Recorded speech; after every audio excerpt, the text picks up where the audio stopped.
Bom dia a todos os irmãos. Esse vídeo nós iremos começar de uma maneira diferente. Vamos começar com uma prece, com uma oração. Então vamos fechar os nossos olhos, elevar o pensamento ao Criador. E ao nosso Pai de todo poder e bondade, agradecemos por esse dia maravilhoso que está apenas começando. Agradecemos por mais um estudo do Evangelho de Barnabé.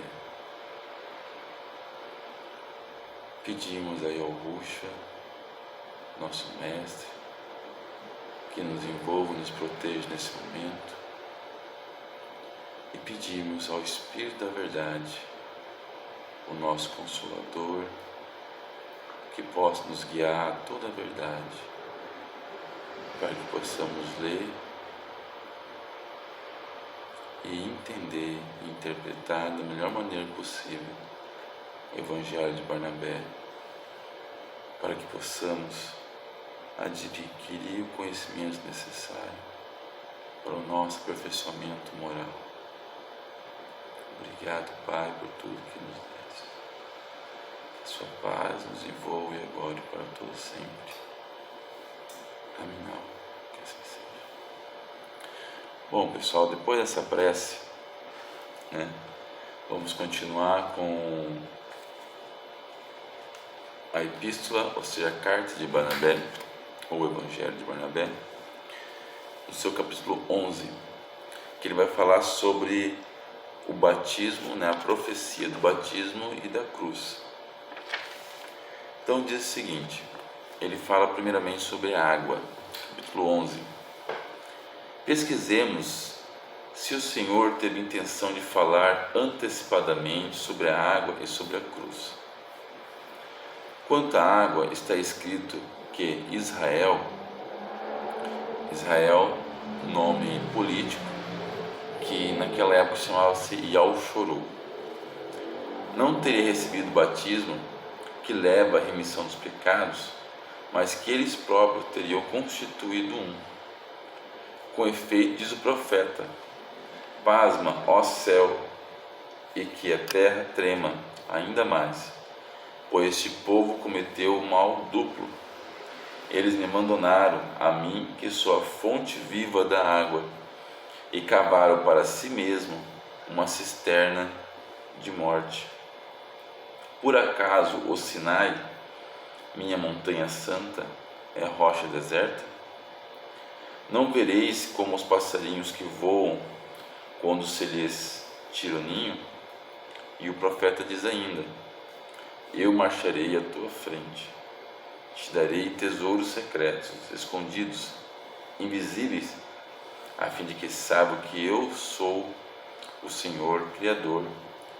Tu habitarás numa caverna alta de rocha sólida, onde a água não falta nunca. Vereis o Rei em sua glória, e a vossa alma meditará no temor do Senhor.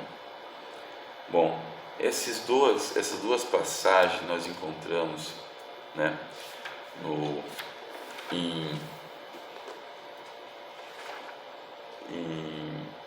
primeiro em Salmos, em Jeremias, capítulo 2, versículo 12 e 13, e Jeremias 17, 13, e nos Salmos 1, 3 a 6, e Isaías 42, 45, de 2 a 5. Então, que nos mostra que o próprio povo de Yahshua já tinha cavado cisternas para eles próprios e abandonaram o Criador. Isso mostra que o Pai já estava falando sobre, além do batismo, da remissão, que foi o início das boas novas, começou com João Batista, ou o nome dele verdadeiro, Yahuhana, o imersor, porque ele veio iniciar. Yahuhana, ele iniciou as boas novas. Como que ele iniciou a pregação das boas novas? né? Primeiramente, ele usava a metodologia do batismo nas águas, onde a água, além da simbologia de vida, também é simbologia de limpeza. Então ele pegava as pessoas no Rio Jordão, né? Imergia as pessoas, tirava as pessoas das águas, dizia para elas que elas estavam limpas de todos os pecados anteriores, todos os erros. Aí as pessoas perguntavam: e agora, o que nós faremos? Ele falava: quem pecava não peca mais, quem roubava não rouba mais, que o soldado possa viver somente do seu soldo, né? Quem adultera não adultera mais. Ou seja, mostrando que aquelas práticas erradas que a pessoa fazia, que agora ele estava limpo, ele não iria praticar mais. Então ele estava o quê? Iniciando ali o começo das boas novas, né? Para a chegada, a vinda do Messias, como ele mesmo diz, né? Ele veio para aplainar, né? Veio retificar as veredas, né? Então o que as pessoas fazem? Realmente fazem isso, até hoje, nos dias de hoje fazem isso, né? Ao invés de buscar água viva, que hoje a água viva é o Salvador, e é o Rucho, o nosso Salvador, eles buscam nas religiões. Se a gente observar os profetas, né, Isaías, os profetas, eles sempre falavam o quê? Queria vir, que o Pai ia mandar o seu servo, o Salvador, o seu servo e ao Rucho, para que possa nos ensinar, nos mostrar o Pai, nos ensinar os ensinamentos vindo direto do Pai. Ele veio. Antes da morte dele, da morte do corpo físico e depois da sua ressurreição, antes do madeiro, ele disse, queria mandar um outro Consolador, o Espírito da Verdade, porque tinha muitas coisas que ele queria dizer e que os discípulos não estavam preparados. Então ele vinha o Espírito da Verdade para guiar as pessoas a toda a verdade. E além disso, iria o quê? Relembrar a todas as palavras que ele tinha dito. Que olha, se os ensinamentos não eram de Augusto, eram do Pai, então o Espírito da Verdade, antes de dar continuidade a nos mostrar toda a verdade, iria o quê? Relembrar aquilo que Augusto tinha nos dito. Então jamais o Pai mandou o quê? Religiões. O que é religião? Vamos lá. Religião é uma reunião de pessoas com a mesma ideia. As pessoas, elas montam um lugar que chamam de templo, sinagoga, centro espírita, lugar de estudo, enfim, um lugar. E onde eles escolhem os textos que vão fazer parte das suas escrituras sagradas ou das suas obras de estudo, né? Colocam muitas vezes dogmas, que são verdades verdades indiscutíveis, né? Colocam liturgias, colocam regras, e as pessoas têm que seguir. Isso é religião, né? Todas as religiões são assim, as mais ou menos dogmáticas, todas são assim. Então as religiões foram feitas pelo ser humano. O Pai nunca mandou religião, né? O Pai primeiramente mandou o quê? Mandou o Messias, depois mandou o Espírito da Verdade, para que nos guiar em toda a verdade. Então não mandou a gente ir para religião nenhuma, tá? E a única prática que nós devemos fazer é a prática da caridade. E o que as pessoas fazem? Abandonam isso, abandonam o Messias, abandonam o Espírito da Verdade, fazem religiões e ficam escravos das próprias religiões, né? Escravos das próprias religiões. E a pessoa não pode ler mais nada do que aquilo que aquela religião mandou ele ler, né? Ora, se o Espírito da Verdade irá estar nos guiando a toda a verdade, então ele vai nos guiar através em nossos pensamentos. Ele é Espírito. Como é que o Espírito age em nosso pensamento, em nossa consciência? Então nós temos que começar a aprender a escutar a voz do nosso interior, aquela voz que nos ensina. É claro que cada um mais ou menos desenvolvido, né? Mais ou menos busca o conhecimento, ele está mais ou menos aberto à voz do Espírito da Verdade, né? Aqueles que praticam, aqueles que estudam mais, que praticam mais, com certeza eles serão mais abertos ao Espírito da Verdade do que aqueles que não buscam. O Messias não falou: quem busca acha, buscar e achareis? Então, o buscador, aquele que busca o conhecimento, aquele que busca a verdade, ele está aberto, em sintonia ao Espírito da Verdade. Agora, aquele que não busca a verdade, aquele que vai atrás, aquele que já está satisfeito com as religiões e com os erros, o Espírito da Verdade não está ali guiando ele, ou muitas vezes está querendo guiá-lo, mas ele não está escutando. Então o ser humano é igual um rádio, que vamos sintonizando, vamos nos sintonizar ao Espírito da Verdade, não sintonizar a qualquer espírito, como diz Paulo Shaul, né? Vamos sintonizar ao Espírito da Verdade. Então aqui mostra isso, que os homens já estavam naquela época deixando os ensinamentos do Pai, como hoje em dia às vezes deixa o ensinamento do Messias e não escuta a voz do Espírito da Verdade, para o quê? Para atrás de conhecimentos próprios, né? De fazer religiões de próprio conhecimento. Bom, ele continua: a água e o madeiro. Ele diz ainda por meio de outro profeta: quem assim age será como a árvore plantada junto à corrente d'água e que dá seu fruto no tempo certo. Sua folhagem não cairá e tudo o que ele fizer terá sucesso. Não são assim os ímpios, não são assim. Eles são antes como poeira que o vento espalha na face da terra. E por isso que os ímpios não se levantarão no julgamento, nem os pecadores no conselho dos justos. Pois o Senhor conhece o caminho dos justos e os caminhos dos ímpios perecerá. Até hoje as pessoas acham que ímpio é aqueles que estão fora da igreja, né? Da igreja institucional, são ímpios. Na verdade, ímpios é aqueles que fazem impiedade. O que é impiedade? Impiedade é maldade para com o próximo, né? Então é interessante que ele fala: aqueles que estão com água viva, né? Aqueles que agem, né? Que agem como que agem, não é só que agem, como uma planta que está plantada a uma corrente de água, né? Que na época de Israel era o que? Os profetas que traziam os ensinamentos. Depois veio Augusto, agora o Espírito da Verdade. Então essa é a água viva.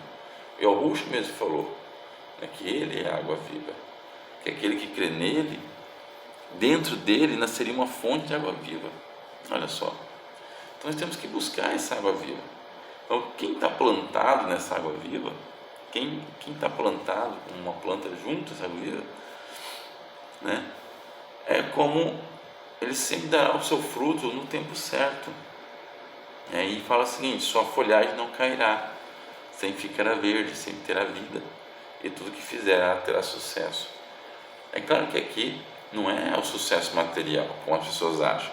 Muitas religiões utilizam isso aí para falar do sucesso material, mas não é um sucesso material, é um sucesso espiritual.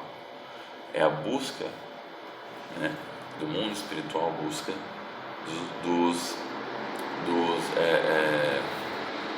do reino dos céus. E isso, onde que nós encontramos isso? Em João, capítulo 4, versículo 10, 13 e 14, João, capítulo 14, versículo 44 e 50, e João, capítulo 15, versículo 3. Ainda por cima ele fala mais, notai que ele designa ao mesmo tempo a água e a cruz. Com efeito, ele quer dizer. Aí, olha só que interessante, o próprio Barnabé aqui, ele já nos ensina, ele vai nos dizer o significado de tudo isso. Felizes aqueles que, tendo lançado sua esperança na cruz, desceram para a água. Sua folhagem não cairá. Isso significa que toda palavra de fé e amor que sair da vossa boca será para muitos causas de conversão e de esperança. Gente, não tem nem o que explicar aqui mais. E outro profeta diz ainda: e a terra de Jacó era celebrada mais do que qualquer outra terra. Isso quer dizer que ele glorifica o vaso do seu espírito. Nós somos terra. Quando fala terra de Jacó era celebrada mais do que qualquer outra terra, que terra de Jacó é um simbolismo de todo o corpo, de todos nós, de todas as pessoas que está plantado, está bebendo dessa água da vida, né?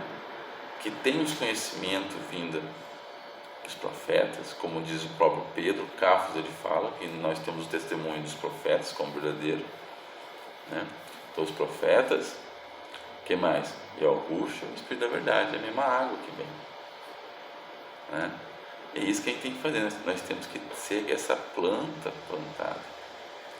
Quando ele fala aqui da questão do madeiro, né, ele fala que felizes aqueles que, tendo lançado sua esperança na cruz, descem para a água. Quando fala do madeiro, a gente não está falando da cruz física, né? Da cruz física. A cruz é simbolismo de morte, nós sabemos disso. A cruz era pena de morte. É que nem a gente cultuar a cruz física é igual a gente tentar cultuar uma cadeira elétrica, ou injeção, ou a seringa de injeção letal, ou a forca. Não é a cruz. Não é questão, é um simbolismo. A cruz é Yalhushua. Yalhushua, ele estava aqui de braços na cruz, de braços abertos, como para receber toda a humanidade. Esse é o simbolismo, é Yalhushua, a cruz é Yalhushua, né? Quando o homem fica de braços abertos, fica uma cruz. Então a cruz é Yalhushua. Então aqueles que olham em Yalhushua descem até a água. A água é o que é o conhecimento. Não é essa água do batismo, que as pessoas ainda se batizam, né? Quando Shaul fala que há um só batismo lá em Efésios, se a gente pensar que é o batismo físico, então tem vários batismos, porque cada instituição religiosa faz um batismo, não é verdade? Agora, o batismo, o que é o batismo, é espiritual. É o que o Messias fala: já todos estáis limpos pela palavra que eu tenho dito. Essa é a água verdadeira, né? O batismo físico, ele serviu para um certo momento, né? Como diz, como metodologia de ensino que o próprio Criador pediu para Yahuwah fazer, né? Mas hoje essa água física é o simbolismo da água espiritual, que são os ensinamentos de Yahuwah. Se nós lermos, buscarmos o ensinamento de Yahuwah, ouvimos a voz do Espírito da Verdade, para que Ele possa nos conduzir a toda a verdade, e não só interpretando, entendendo, mas agindo conforme a Escritura, nós estamos nos limpando de toda a imundície espiritual, todos os erros que nós temos, né? Do orgulho, do egoísmo, dos adultérios, e tudo que nos fazem nós fazem ímpios, homens ruins, né? Homens impuros, vamos dizer assim, né? Espiritualmente falando, né? Isso quer dizer que ele glorifica o vaso do seu espírito. O que diz ele a seguir? Havia um rio que corria, vindo da direita, e árvores esplêndidas, auridas pelo seu crescimento. Qualquer pessoa que delas comer, viverá eternamente. Isso significa que descemos para a água, carregamos pecados e poluição, mas subimos para dar frutos em nosso coração, tendo o espírito, o temor e a esperança em Yahuwah. Olha que bonito, né? Quem comer deles viverá eternamente, quer dizer, quem escutar quando tais palavras são ditas, de crer nelas, viverá eternamente. Então é muito interessante isso, né? Que o Evangelho de Barnabé, também o Evangelho de Tomé, que nós iremos estudar mais para frente, nos fala isso. Nos fala que a primeira coisa, a única prática que nós devemos fazer é a prática da caridade. A única prática, não tem nenhuma outra prática ou liturgia, né? Eles falam da prece que nós temos que fazer, é claro, para sintonizarmos ao Pai, ao Ruxa, ao Espírito da Verdade, para que possamos ter conhecimento e discernimento das coisas do Pai. E a única prática é da caridade.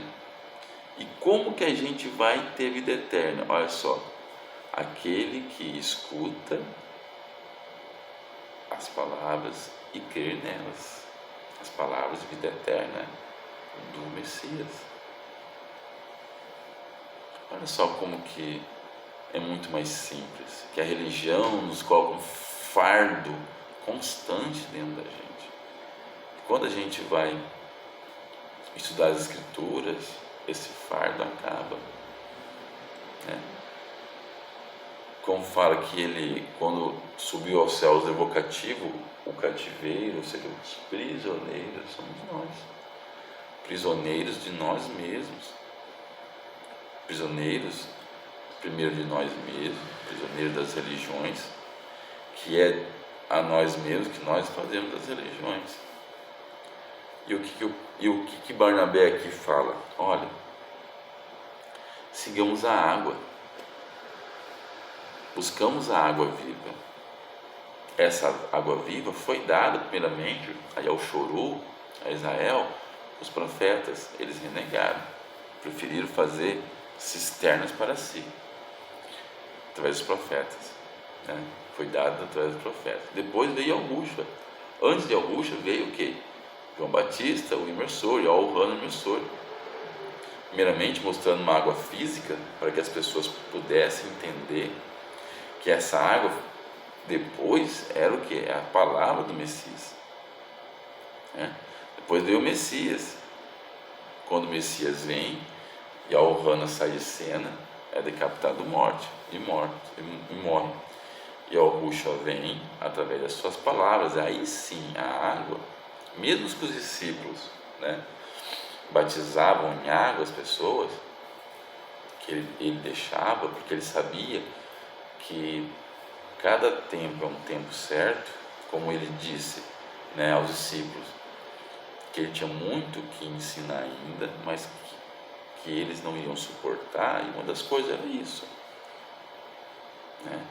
Que aquele batismo nas águas era uma sombra das palavras do Messias, né? Da palavra do Messias, que a palavra do Messias sim nos limpa de todos os pecados, e nos limpa, nos limpando, nós crendo, nós escutamos, nós crendo, nós iremos dar bons frutos. E olha só o que Barnabé fala. Vamos voltar aqui ao que ele fala, ó, que toda palavra de fé e amor que sairá da vossa boca será para muitos causa de conversão e esperança. Então aqueles que verdadeiramente, né, buscam a água viva, que é o Salvador, que são os seus ensinamentos, que bebem, que descem até a água viva, que se limpam de todos os seus pecados, que age conforme o Messias nos ensinou, né? Que busca fazer a caridade, o amor ao próximo, que busca fazer aquilo que ele nos ensina, que busca ouvir, sintonizar o Espírito da Verdade, para que o Espírito da Verdade possa nos guiar toda a verdade, nos lembrar de tudo que ele tenha dito. Essas pessoas sim, quando falam, são causa de conversão e esperança para muitos. Mas conversão e esperança para quem? Para uma religião? Não. Conversão e esperança para o Criador, para Yahushua. É isso. Até hoje, se alguém quiser fazer o batismo nas águas, né, as pessoas às vezes fazem nas religiões, está fazendo errado, né? Uns fazem por aspersão, outros fazem por imersão. As pessoas fazem em nome de Jesus, que é quem sabe nós sabemos que não é o nome verdadeiro dele, né? Já é uma mudança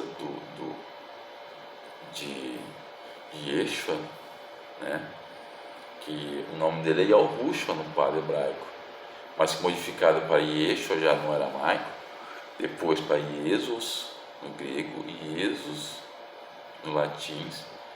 Depois do século XVI veio a letra J, Jesus, depois Jesus, ou seja, modificou totalmente, não um nome característico. Então é fazer errado, né? Mesmo que as pessoas quiserem fazer o batismo daquela época, do batismo de João Batista e Yohanan imersor, fazer errado, né?